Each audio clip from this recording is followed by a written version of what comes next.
Tired of endless scrolling in the Google Play Store, wishing you could grab that cool app, game, or an app purchase without digging into your bank account? Let's turn those Amazon gift cards gathering dust into Google Play credit with a simple workaround. First, head over to Amazon.com in your web browser. See that search bar at the top? That's your golden ticket. Type email delivery gift cards into the search bar and hit enter.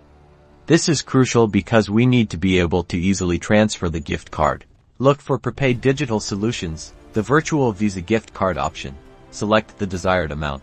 Double-check the delivery email is the correct one to which you have access. Then add this digital Visa gift card to your cart and complete your purchase. Remember, the gift card will arrive via email.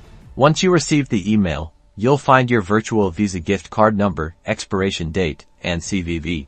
Treat this information like cash. Keep it safe.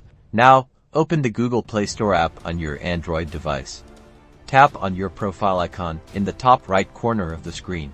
A menu will appear. Select Payments and Subscriptions. Then choose Payment Methods. Select Add Credit or Debit Card and enter the Visa gift card's details you received from the Amazon email and follow the on-screen instructions. Now with the virtual Visa card successfully added, you can use the gift card balance on that card to make purchases in the Google Play Store. Enjoy your new apps, games, or in-app goodies.